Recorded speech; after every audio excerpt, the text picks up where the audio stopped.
కానీ ఎవరి నుంచి లేదా ఎటువంటి దాతల సహకారం అయితే నన్ను అడుగుతుంది.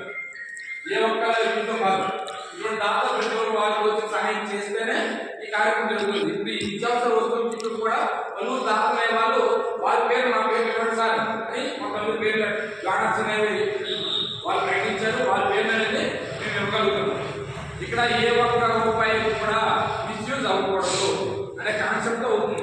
ఇప్పుడు కిట్లు ఇస్తామంటే లెక్కల్లో 1,000 మంది వచ్చేస్తారు. కానీ ఇక్కడ నిరుపేదలను మేము వాలంటీర్ల ద్వారా వాళ్ళ ద్వారా తెలుసుకొని ఇలాంటి పేదలకు అనేది ఇస్తున్నాం. ఈరోజు ఇచ్చే కిట్లు ఏంటంటే 25 కేజీల రైస్తో పాటు 20 రకాల నిత్యావసర వస్తువులు అనేది వాటిలో ఉంటాయి. అంటే మాకు రోజు చిన్న సహాయం అనేది ఇస్తాం. ఏదో మీకు సందర్భంతో పోషించేస్తాం కాదు, మా వార్షికోత్సవం సందర్భంగా ఏదో చిన్న సహాయం అనేది చేయడం అనేది జరుగుతుంది.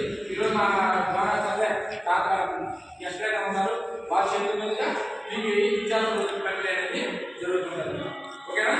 మీరు ఏం చేస్తారంటే వచ్చి ఆ కిట్ అనేది తీసుకొని మళ్ళీ ఆ కిట్ అక్కడే పెట్టేస్తారు. ఒక ఫోటో మనం తీసుకుంటే ఓకే అమ్మా, అన్నిటికీ ఒకేలాగా ఉంటాయి. ఇప్పుడు ఏమీ లేదు. ఇక్కడ అందరికీ